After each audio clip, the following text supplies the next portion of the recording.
What are non-fungible tokens, NFTs? How do you find value in them, and what makes them valuable?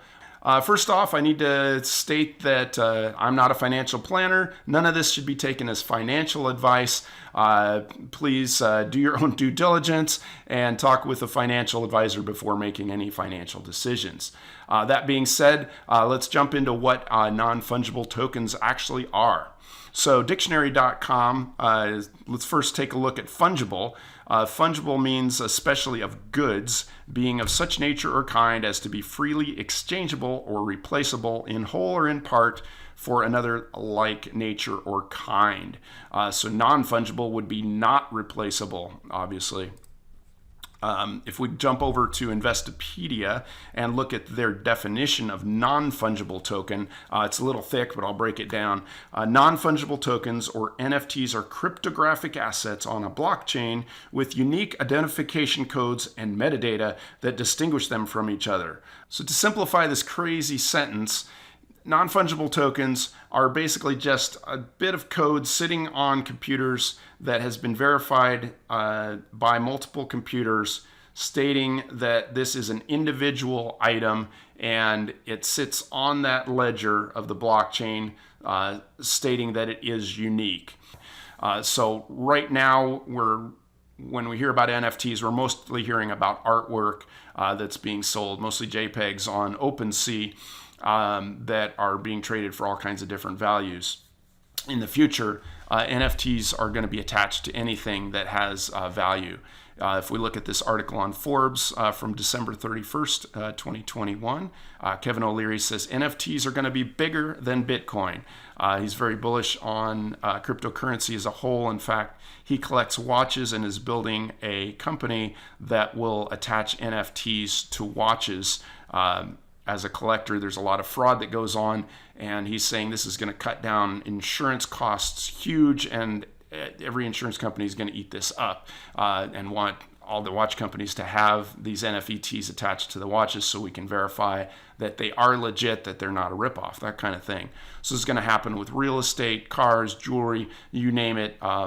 Everything is going to be attached to NFTs in the future. To me, March 11th, 2021 was a crossover where NFTs really became something of value. Beeple's Opus was an item that sold at Christie's. Beeple created this collage of 5,000 consistent days of him posting artwork online, and it sold at Christie's for $69,346,250. Making it two industry firsts. Christie's is the first major auction house to offer a purely digital work with a unique NFT, and to accept cryptocurrency, in this case Ether, in addition to standard forms of payment. And you can see Beeple's artwork on Christie's website and zoom into it and play around with it if you're interested. If we look at 2021, NFT trading volume surpassed 13 billion in 2021.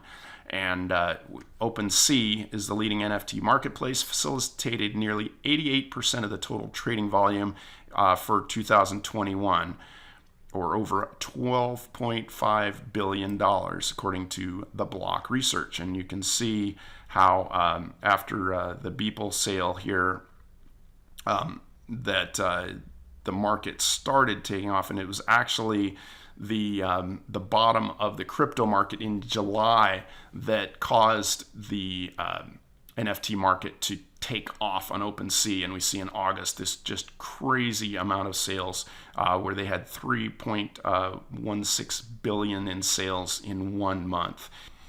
So we can jump over to OpenSea, and the best way to look at things is right here at stats rankings, and you can look at some of the highest priced projects and see what they're going for. If we look at the Mutant Ape, a yacht club, the floor price, which means it's the lowest price you can get into the project, is 15.45 ETH. So take that times $3,700, the price of ETH right now.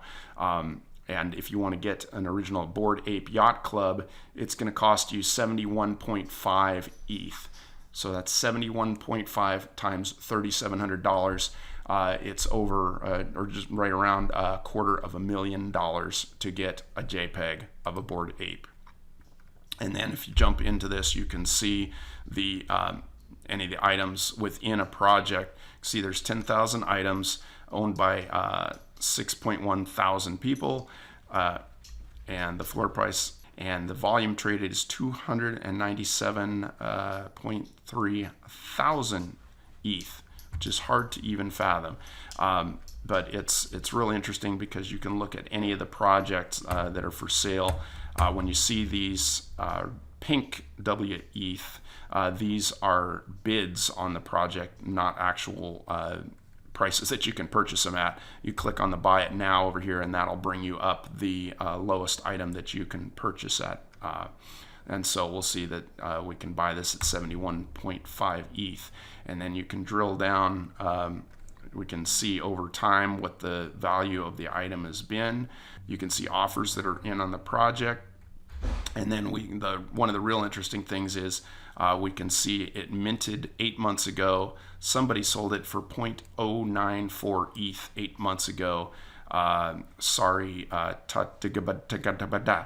You missed out on $250,000. And then that guy sold it when the price doubled, thinking he made a fortune. This guy sold it for a heck of a lot more. He sold it for 4 ETH 6 months ago.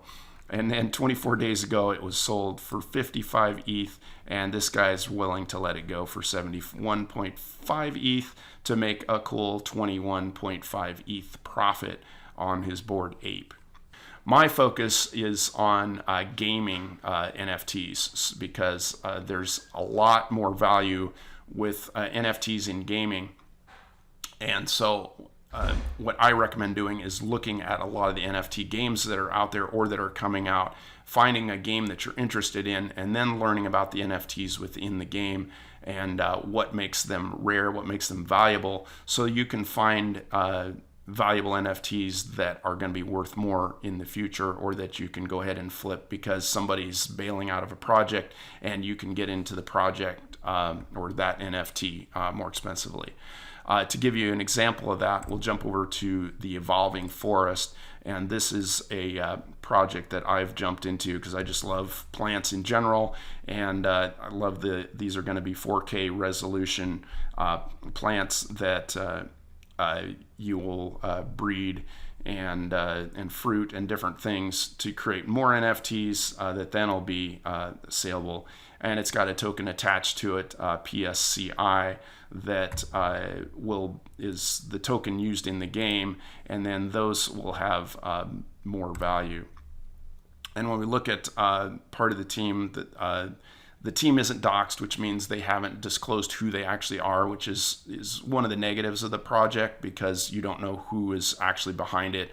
But I've been in the Discord basically since October and been watching what's going on and believe in the project and that they're building the game out consistently.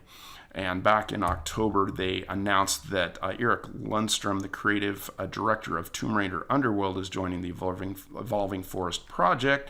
And it's saying, off the back of our Genesis drop, we've been working behind the scenes to do all we can to help ensure the game we're building is best it can be. With that goal in mind, we wanted to onboard an additional game designer with a breadth of experience to help ensure that what we're building hits the right tone. And therefore, we're delighted to announce that Erik Lundstrom has joined our project as a game designer and writer, and that he's very excited to be working in the NFT space. So he's been instrumental in shaping where the project is going. So in the case of Evolving Forest, I've got plants that I've purchased that are staked, and they're earning PSCI, Pacillion, which is the game token that'll be used to seed your plants and fruit your plants and do different things within the game itself. So if you're looking for valuable NFTs and just learning the whole process, The best place to start is by looking at games that are pretty well built up and already have existing NFTs, so you can start to understand the marketplace. So I'd start by going to CoinGecko.com. That's where it's listing all the coins that are available out there. And most of the games that you're going to want to look at are going to have tokens attached with them. Not all games are up here. Evolving Forest isn't up here because it doesn't have a game yet. The token is only for people that are staking the plants. There isn't actually a place to purchase that token at all. It's just the NFTs that can be purchased. But we can click on categories under CoinGecko, scroll down to the middle here, and we can see Metaverse, Play to Earn, and Gamify. And we're going to just click on Play to Earn, a lot of these crossover barriers themselves. And we're going to look at the Sandbox and Decentraland specifically because they're big metaverses that have been being developed for years, and they both have land that can be purchased as well as other valuable NFTs. So we're going to go over to OpenSea.io, and once we're there, we're just going to type in the sand, and from the drop down we'll see the Sandbox, and there's different assets that are available. You want to make sure if it's a big game, it's going to have the verified collection checkmark next to it. That means it's the actual project. There were lots of scams going around and are still going around OpenSea where people try to pretend they're part of the project just to get you to buy NFTs, but that they aren't actually the project themselves. So be careful of that. If you're getting into a project, it's best to find the Discord group for that project. Get into that. They're going to have a verified links section, and you can always click to the links of their NFTs from there. That way you know you're getting to the right project. Basically, most of the communication through the NFT space happens through Twitter, articles on Medium, and through Discord servers where they communicate most of their details and build up a community there. So you want to get used to looking at Discord and finding the correct links there. But as long as you're looking up an item here and it's got the verified collection link next to it, then you're good to go.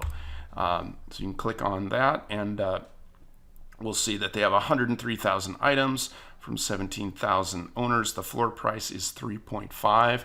I can remember just a few months ago when the floor was 0.5 for this land, and now the land has gone up extensively since Facebook has changed their name to Meta and basically opened the door for the metaverse being, the next big thing coming out. But then you can look at the different items and start to get an idea of what items are selling for and what makes them valuable here. I'm going to go into another video about finding rare items within the Evolving Forest project that I talked about, so you'll want to watch that in my videos later on. So we can also go to OpenSea.io in a different browser, and we'll type in Decentraland, and the majority of what we're looking at once again is land. So that's going to be it for this video. We hope you found value in it. If you did, we'd love it if you would click the like button, and feel free to subscribe and click the bell notification so that you know of other videos that we've got coming out. We focus on gaming and gaming NFTs, as well as some undervalued tokens that we find that we think could have a big future value. I also do have my own NFT project that I'm creating, and you can find out more about that at quest.vision. See the artwork I'm creating. We're going to build a really good NFT community there, and I really thank you for watching the video till the end here. We'll see you in the next video.